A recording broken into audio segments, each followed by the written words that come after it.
El hombre conocido en la historia como Nelson Mandela, nació el 18 de julio de 1918 en el pueblo de Mvezo, en la provincia del Cabo, la más meridional de la entonces Unión Sudafricana. Su nombre de nacimiento era Relilele Mandela, que significa algo así como alborotador o tirador de la rama de un árbol. El padre de Nelson era Gadla Henry Mandela, jefe local del pueblo Xhosa y consejero del rey de Tembulandia, en una época en la que los nativos bantúes aún mantenían muchas de sus propias estructuras tradicionales de autoridad, incluso existiendo dentro de la Unión de Sudáfrica. Políticamente, el abuelo de Gadla era el rey de Tembulandia, por consiguiente, Nelson descendía de la realeza nativa y era teóricamente un príncipe. El padre de Mandela, Gadla, de acuerdo con las costumbres sudafricanas de la época, era polígamo y tenía 4 esposas. Mandela era hijo de su tercera esposa, llamada Nosekeni Fanny.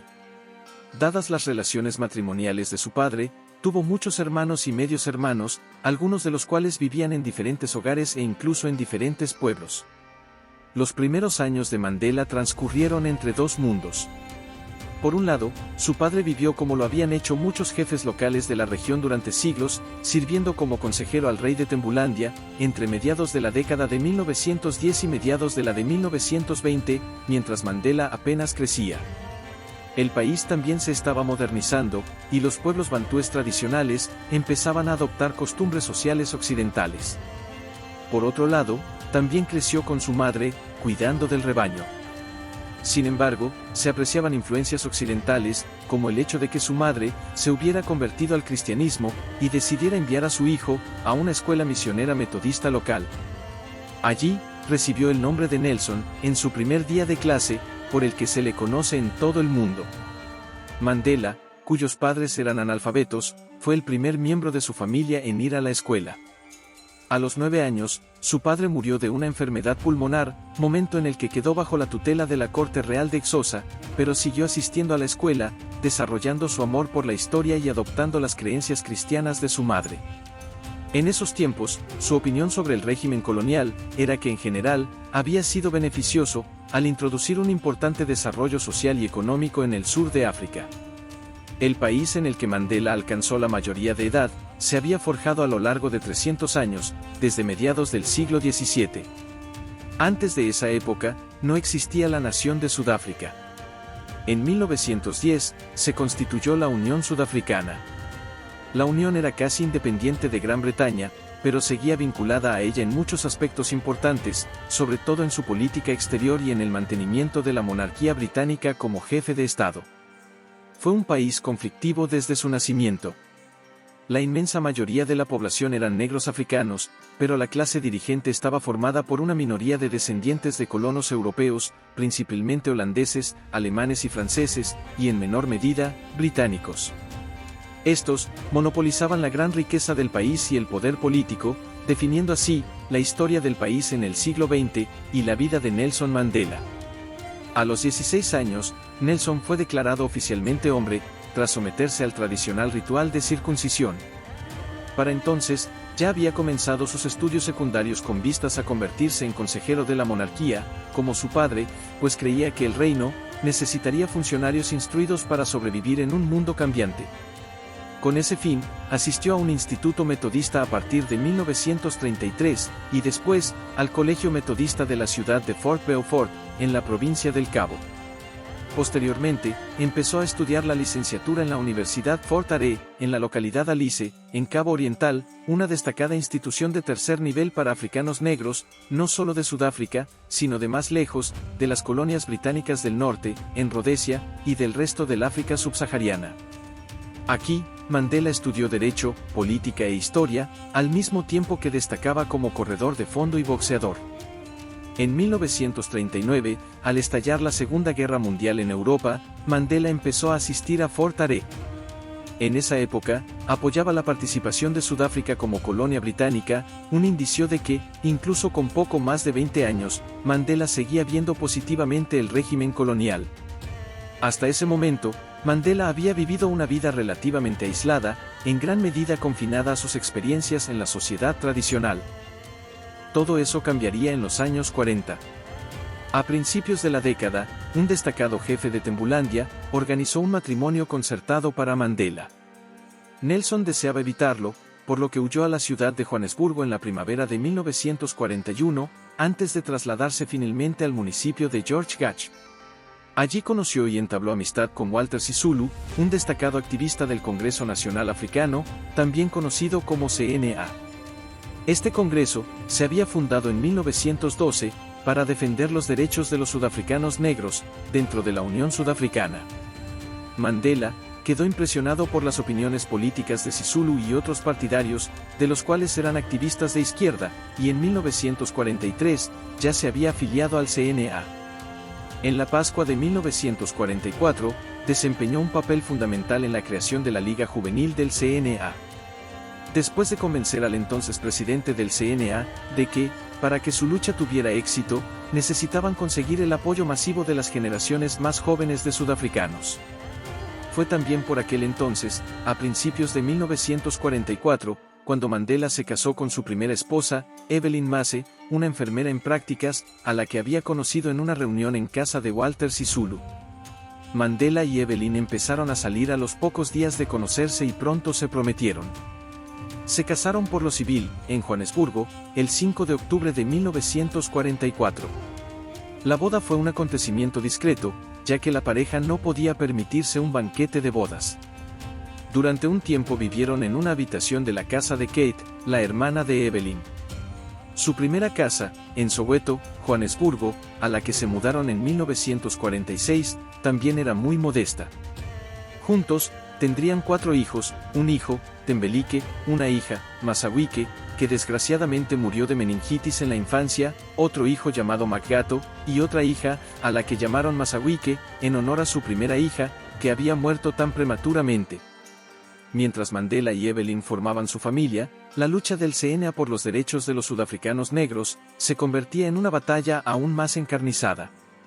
Durante los años de la guerra, muchos negros africanos emigraron a las ciudades y pueblos de Sudáfrica y aumentaron su agitación por la representación política y la igualdad económica a través de movimientos como el CNA.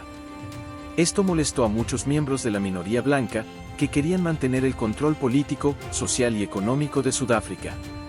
Este punto de vista político prevaleció en las elecciones nacionales de 1948, en las que solo podían votar los blancos.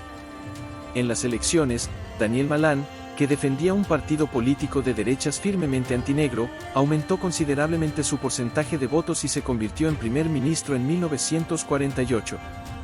Más inmediatamente, en 1948, Daniel Malan empezó a supervisar la introducción de la política del apartheid, que se trataba de un sistema de segregación racias. Su objetivo era crear una sociedad de 2 niveles en Sudáfrica, en la que la minoría blanca siguiera monopolizando el poder político, económico y social, y en la que la sociedad estuviera segregada, de modo que blancos y negros vivieran en barrios completamente distintos, utilizaran restaurantes, piscinas, transportes públicos y aseos públicos diferentes, al tiempo que se introducía una legislación que limitaba considerablemente las libertades civiles de la mayoría negra. Incluso antes de la introducción del apartheid, en 1948, Mandela ya estaba aumentando su participación en la política sudafricana. En 1947, fue elegido miembro del comité ejecutivo del CNA. Mandela también se convirtió en una figura importante del partido, llegando a ser miembro del Comité Ejecutivo Nacional en 1950. Entre principios y mediados de la década de 1950, Mandela se acercó cada vez más al pensamiento comunista. Había conocido el comunismo sudafricano a principios de la década de 1940, y aunque le había impresionado su deseo de igualdad racias, no estaba satisfecho con la postura antirreligiosa del movimiento, que no encajaba bien con las creencias cristianas de Mandela. Sin embargo, a medida que sus opiniones políticas se hicieron más militantes a principios de la década de 1950, y la política del apartheid se extendió por Sudáfrica, Mandela empezó a reconsiderar su acercamiento al movimiento comunista. Al leer las obras de Marx y Lenin en esa época, encontró atractivas sus ideas de una sociedad sin clases en la que todos fueran iguales económicamente. Además, la introducción de la ley de supresión del comunismo, en 1950, por parte del régimen del apartheid, tuvo el efecto de atraer a muchos militantes negros al Partido Comunista Sudafricano. En 1952, Mandela intervino en varios discursos políticos del CNA, que atrajeron a miles de simpatizantes, convirtiéndose en una de las figuras más notables del movimiento. Ese año fue nombrado presidente del CNA. Mientras tanto, continuó trabajando para varios bufetes de abogados, aprobando finalmente los exámenes para ejercer como abogado en 1953 y abriendo poco después su propio bufete, en Johannesburgo. Pasaría gran parte de mediados de la década de 1950 representando a sudafricanos negros, perseguidos por el gobierno del apartheid. La mitad de la década de 1950 fue un periodo de cambios considerables en Sudáfrica. El gobierno del apartheid redobló sus esfuerzos por reubicar a decenas de miles de sudafricanos negros de ciertas ciudades y pueblos, con el objetivo de crear barrios monolíticamente blancos. A ello contribuyó, desde un punto de vista legal y logístico, la aprobación de la Ley de Reasentamiento de Nativos de 1954. Con ello, destacados dirigentes del CNA, como Sisulu y Mandela, llegaron a la conclusión de que los sudafricanos negros solo podrían corregir la desigualdad y la opresión institucionalizadas que imperaban en la sociedad, mediante la acción militar y violenta. En consecuencia, en 1955, se publicó la Carta de la Libertad, que pedía una sociedad no racias, en Sudáfrica. Al mismo tiempo, el CNA empezó a adquirir armas de otras potencias, inevitablemente en el contexto de la Guerra Fría, dado que el régimen del apartheid era aliado de las potencias occidentales. Estas procedían del bloque comunista y de la República Popular China. Al mismo tiempo, el primer matrimonio de Mandela con Evelyn se rompió a mediados de los años 50. Ella le acusó de maltrato físico y se marchó con sus hijos en 1956, tras lo cual se inició el proceso de divorcio. Mandela negó las acusaciones y solicitó la custodia de sus hijos, aunque parecía claro que le fue infiel a su esposa. Finalmente, el divorcio concluyó en 1958, y poco después, Nelson se casó con Winnie Madikizela, a la que había conocido y con la que había empezado a salir el año anterior. Juntos tendrían dos hijas, Senani y Sisba. Winnie desempeñaría un papel fundamental en la vida de Nelson y en la política sudafricana durante décadas. El segundo matrimonio de Mandela y su encuentro con Winnie estuvieron a punto de no producirse. En diciembre de 1956, el gobierno sudafricano detuvo a Nelson Mandela y a otros altos cargos del CNA, acusándolos de alta traición, por incitar a la revolución contra el gobierno. Sin embargo, tras protestas masivas, fueron puestos en libertad bajo fianza a principios de 1957. El procesamiento de 156 personas, entre ellas Mandela, conocido en la historia sudafricana como el juicio por traición, se prolongaría durante los últimos años de la década de 1950 y los primeros de la de 1960. Con el tiempo, el número de acusados fue disminuyendo y los cargos se diluyeron, ya que docenas de acusados fueron absueltos, y el gobierno se dio cuenta de que sus argumentos eran extremadamente débiles, por lo que el proceso terminaría en 1961, con la absolución de todos los acusados.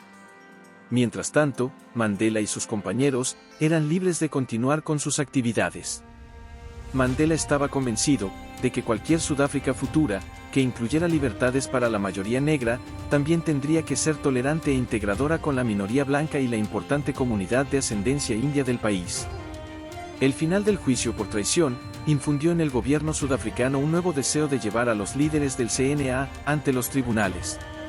Los años de persecución también habían dado a Mandela un agudo sentido de lo importante que era llevar a cabo su trabajo en secreto. Así, a principios de la década de 1960, pasó gran parte de su tiempo viajando de incógnito por Sudáfrica, estableciendo nuevas células del CNA en diferentes ciudades y pueblos. El objetivo era ampliar la red y el ámbito de actividad del CNA, para que tuviera una presencia verdaderamente nacional en toda Sudáfrica, con partidarios en todas las regiones, en caso de que se lanzara una insurrección militar contra el gobierno del apartheid. Las actividades de Mandela, sin embargo, no pasaron desapercibidas, y poco después de que terminara el juicio por traición, el gobierno emitió una nueva orden de arresto contra él. A principios de la década de 1960, Mandela pudo conseguir una amplia financiación para el CNA, por parte de algunos países aliados y en algunos casos, también consiguió promesas de armas y municiones para cualquier futura lucha revolucionaria en Sudáfrica. En 1962, Mandela asistió a la reunión panafricana en Addis Abeba, en Etiopía, y luego emprendió una extensa gira por África, visitando diversas naciones recién independizadas y reuniéndose con sus líderes. En esos años, Mandela y el CNA lograron un avance significativo en la escena internacional. Simultáneamente, Albert Luthuli, presidente del CNA, destacó la injusticia del apartheid a nivel global, y en 1959 se estableció en Londres el movimiento anti-apartheid, obteniendo apoyo de políticos británicos y líderes internacionales. En las siguientes 3 décadas, surgieron varios movimientos anti-apartheid, que aumentaron la presión política y económica sobre los gobiernos sudafricanos para poner fin al apartheid. Durante este tiempo, el CNA experimentó divisiones, ya que su presidente, Luthuli, abogaba por la oposición no violenta, siguiendo el ejemplo de Mahatma Gandhi en la India. A principios de los 60, Mandela, Sisulu y otros miembros del CNA decidieron que la mejora para los sudafricanos negros requería una lucha armada. Así, en 1961, crearon un grupo llamado la Lanza de la Nación, como brazo paramilitar del CNA, liderando ataques armados contra objetivos gubernamentales desde diciembre de 1961. Mandela lideró el grupo armado, iniciando bombardeos y planificando una guerra de guerrillas. Su gira por África en 1962 buscaba recursos para la guerra contra la rica minoría blanca en Sudáfrica, respaldada por gobiernos occidentales con armamento moderno y abundantes recursos. La guerra planeada de Mandela fue detenida en 1962, cuando fue arrestado con ayuda de la CIA. Temían que la Lanza de la Nación y el CNA llevaran a Sudáfrica al campo comunista. Otras detenciones de destacados miembros ocurrieron en 1962 y 1963. Mandela y compañeros fueron juzgados en el caso Rivonia, entre 1963 y 1964, por sabotaje, guerra de guerrillas y conspiración para socavar el gobierno sudafricano. Mandela era el acusado número 1 y Sisulu el acusado número 2. Durante el juicio, Mandela y otras personas admitieron que habían participado en algunas de las acciones de las que se les acusaba y utilizaron el juicio para promover sus creencias políticas. El 20 de abril de 1964, Mandela pronunció posiblemente su discurso político más famoso desde el banquillo de los acusados. En su discurso dijo: "He luchado contra la dominación blanca y he luchado contra la dominación negra. He acariciado el ideal de una sociedad democrática y libre, en la que todas las personas convivan en armonía y con igualdad de oportunidades. Es un ideal por el que espero vivir y ver realizado.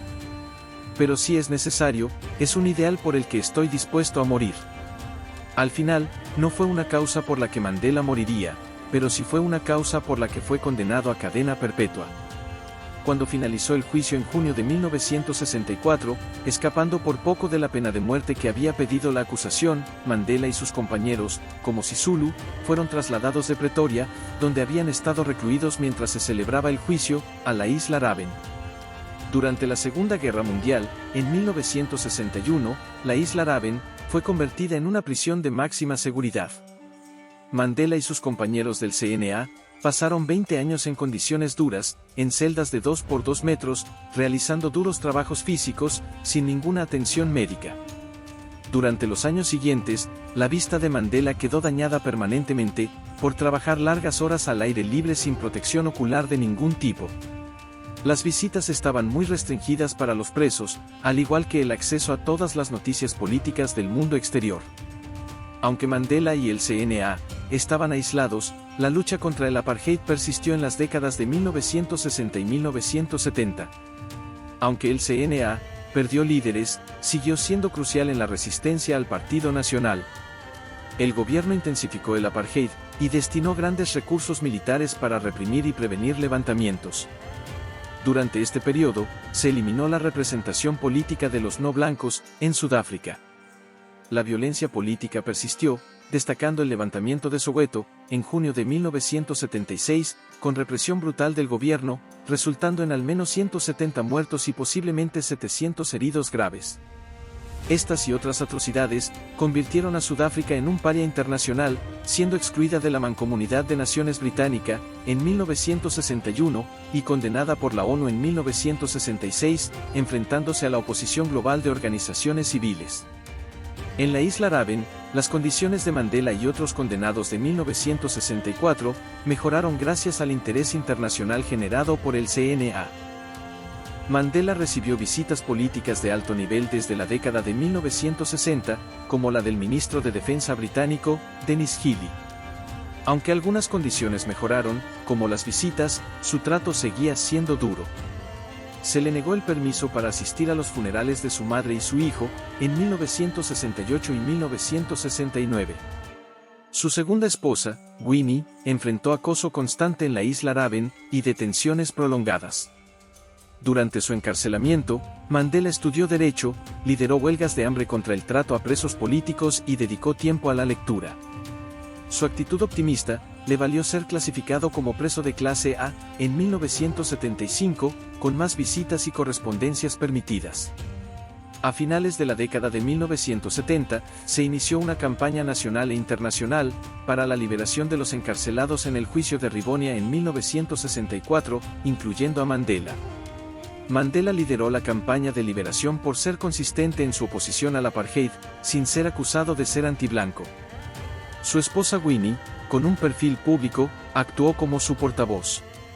El CNA estratégicamente posicionó a Mandela como la figura central de su movimiento en los años 70 y 80, vinculando su liberación al fin del apartheid.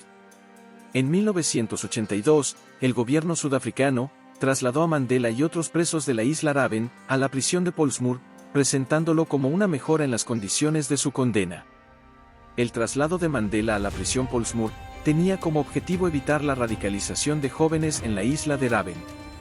Las condiciones no eran mejores, incluso, en algunos aspectos, eran peores. Permaneció más de 6 años en esa prisión.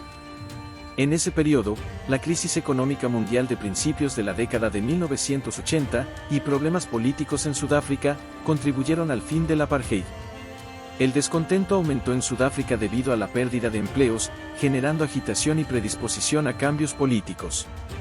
En 1983, se formó el Frente Democrático Unido de Sudáfrica, una coalición que incluía sindicatos, iglesias, estudiantes y otras organizaciones contra el apartheid.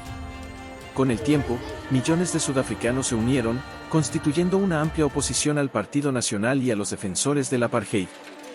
La Guerra Fría se acercaba a su fin en la década de 1980, liderada por Mikhail Gorbachov en la Unión Soviética.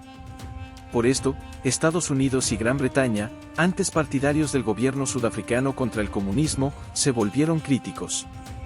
Esto, junto con el malestar interno y los daños económicos por boicots internacionales, presionaron al gobierno y al presidente de Sudáfrica, Pieter Willem Botha. En 1985, comenzaron conversaciones entre el gobierno y Mandela, para la transición hacia una Sudáfrica democrática con plenos derechos para los negros. En agosto de 1989, Pieter Willem Botha renunció y fue reemplazado por Frederick de Klerk, quien junto a Mandela desmanteló el apartheid. Cuando de Klerk asumió la presidencia en otoño de 1989, Mandela fue trasladado de la prisión de Pollsmoor a la de Victor Verster, debido a la tuberculosis contraída en 1988. Poco después, de Klerk discutió con su gabinete la legalización del CNA y la liberación de Mandela. En diciembre de 1989, de Klerk informó a Mandela que sería liberado después de 25 años de prisión. Sin embargo, Mandela solicitó un retraso para coordinarse con líderes del CNA y preparar su liberación. Finalmente, fue liberado el 11 de febrero de 1990 de la prisión Victor Verster. La icónica imagen de Mandela saliendo de prisión, con su esposa Winnie, en 1990, marcó el inicio de los esfuerzos para poner fin al apartheid. Aunque fue liberado a principios de 1990, el proceso fue largo y complicado. La sociedad, dividida durante más de 40 años, no podía reformarse radicalmente en unas pocas semanas. En 1992, las negociaciones se centraron en la posibilidad de una Sudáfrica federal, con autonomía para regiones, permitiendo a la comunidad blanca mantener el control en algunas áreas. De Klerk también propuso una presidencia rotatoria entre negros y blancos. A pesar de desacuerdos, a finales de 1993, liderados por de Klerk y Mandela, acordaron elecciones en la primavera de 1994, con sufragio amplio e igual para todas las comunidades. En 1993, de Klerk y Mandela recibieron el Premio Nobel de la Paz por su trabajo conjunto para poner fin al apartheid. A principios de la década de 1990, Mandela logró finalmente publicar su famosa autobiografía titulada Un largo camino hacia la libertad, que comenzó a escribir mientras estaba encarcelado en la isla Raven, en la década de 1970. A pesar de intentos anteriores frustrados de publicar su autobiografía, Mandela finalmente la lanzó en 1994. Después de casi 30 años de prisión, las primeras elecciones libres y justas de Sudáfrica se llevaron a cabo del 26 al 29 de abril de 1994. Mandela, líder del CNA, ganó las elecciones presidenciales con el 62% de los votos, mientras que de Klerk y el Partido Nacional obtuvieron poco más del 20%. Mandela juró su cargo presidencial en Pretoria, el 10 de mayo de 1994. Mandela lideró un gobierno de unidad nacional, asignando puestos en el gabinete a partidos con más de 20 escaños, según el acuerdo preelectoral entre el CNA y el Partido Nacional. Al asumir la presidencia en 1994, Sudáfrica enfrentaba desafíos significativos, la sociedad seguía dividida tras el fin del apartheid, y la situación económica era precaria, con la mayoría de la riqueza en manos de la minoría blanca y la mayoría de los sudafricanos negros en la pobreza. Sudáfrica, tras el fin del apartheid, necesitaba inversiones urgentes en educación, salud y servicios sociales. Muchas áreas carecían de electricidad y agua, y la delincuencia era muy común. La emigración de africanos blancos por temor a perder su riqueza, generó una fuga de capital y talento. Además, el comercio internacional sudafricano estaba afectado por años de boicots en protesta contra el apartheid. Mandela enfrentó el desafío de cumplir las promesas de mejoras económicas y sociales para los sudafricanos negros, una tarea complicada. Su enfoque principal era supervisar la transición post-apartheid y lograr la reconciliación nacional. Buscó evitar la violencia racial instando a todos los sudafricanos a construir una nueva nación multirracial. En consecuencia, Mandela lideró el camino en 1994. Mandela, buscando la reconciliación, mostró respeto por la historia y la cultura de la población blanca africana. Intentó construir lazos con antiguos enemigos y abogó abiertamente por la paz y la reconciliación, aunque enfrentó tensiones, especialmente con el líder del Partido Nacional, que luchaba por asumir un papel menor en el gobierno después de décadas de dominio ininterrumpido. Un hito simbólico en el proceso de reconciliación fue la Copa del Mundo de Rugby de 1995, en Sudáfrica. Aunque el rugby se asociaba principalmente con la población blanca, Mandela alentó a los sudafricanos negros a respaldar al equipo. La entrega del trofeo al equipo ganador en la final, Sudáfrica, tras vencer a Nueva Zelanda, fue un momento emblemático en la construcción de la nueva nación. Aunque la reconciliación nacional no fue un éxito total, ya que muchos afrikaners abandonaron el país y las tensiones raciales persistieron, Mandela logró evitar una violencia racial significativa en la Sudáfrica post-apartheid. Su gobierno enfrentó desafíos económicos, pero contó con algunas ventajas. Mandela redirigió el gasto militar hacia servicios sociales e infraestructuras. La inversión extranjera llegó tras el fin del boicot internacional por el apartheid, y los mercados extranjeros se abrieron para los productos sudafricanos. La década de 1990, con el crecimiento económico global y el milagro económico de China, proporcionó una ventana de oportunidad para el desarrollo económico de Sudáfrica. El gobierno sudafricano, bajo el liderazgo de Mandela, nacionalizó algunas industrias y reformó leyes laborales para mejorar la situación de los ciudadanos comunes. Aunque se lograron avances, el progreso fue lento, exacerbado por el rápido crecimiento demográfico.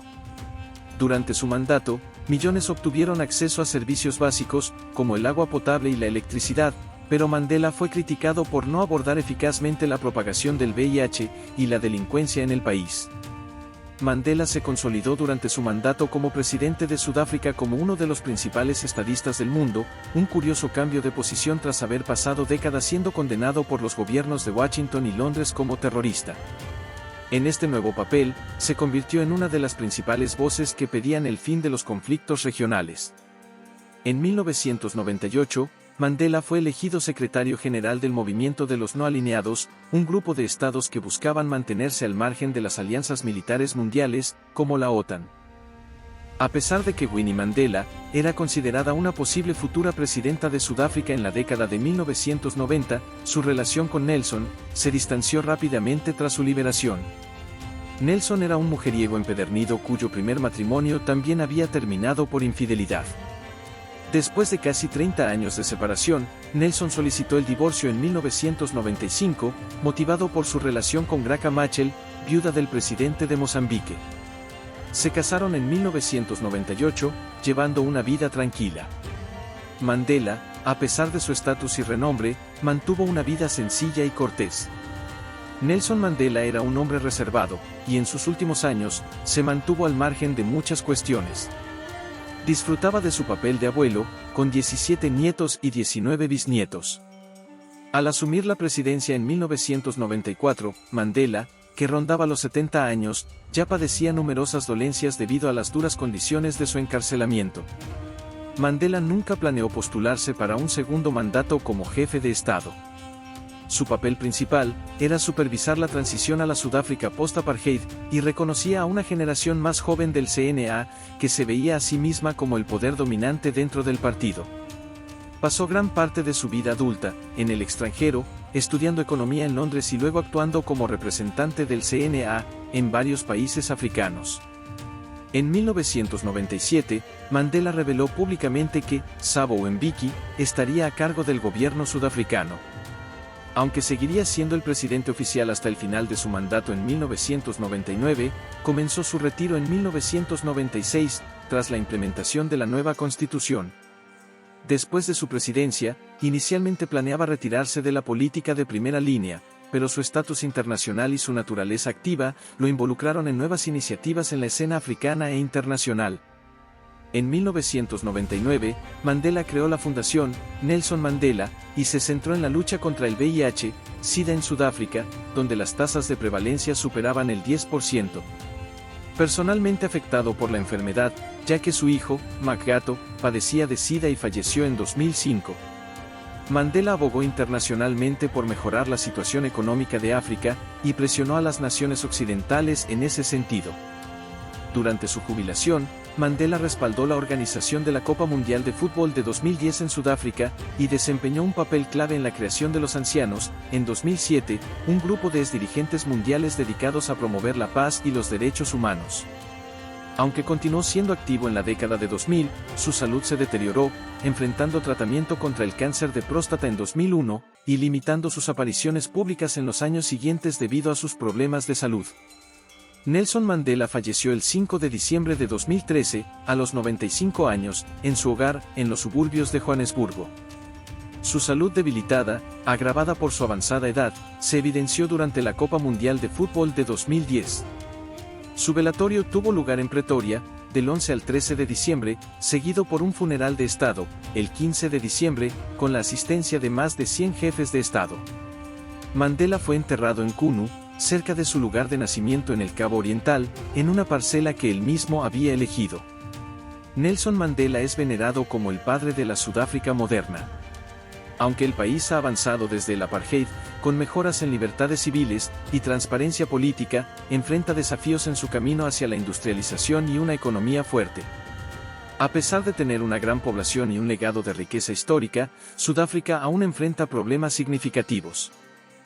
La delincuencia es endémica, más del 50% vive en la pobreza, y la tasa de desempleo del 30% es la más alta en África. El CNA, en el poder tras la lucha revolucionaria, ha enfrentado acusaciones de corrupción, destacando el caso del expresidente Jacob Zuma. El potencial completo de Sudáfrica en la era post-apartheid aún no se ha realizado. Nelson Mandela es una figura emblemática de finales del siglo XX y principios del XXI, venerado por sacar a Sudáfrica de uno de los sistemas políticos más injustos del siglo pasado. Aunque en sus primeros años se opuso al colonialismo y al gobierno de la minoría blanca, incluso recurriendo al terrorismo, tras su encarcelamiento, no buscó venganza contra la minoría blanca cuando el apartheid fue derrocado al final de la Guerra Fría y el CNA asumió el poder. En su lugar, intentó construir una nueva Sudáfrica, que incluyera a todo su pueblo y mirara más allá de su oscuro pasado. Ahora, ¿usted qué opina de Nelson Mandela? ¿Hubiera sido imposible poner fin al apartheid de forma tan pacífica de no haber sido por su liderazgo? ¿Y sus éxitos como líder del CNA han traicionado su legado? Háganoslo saber en la sección de comentarios, no olvides darle like y suscribirse. Mientras tanto, muchas gracias por vernos, nos vemos en el siguiente video de personajes de la historia.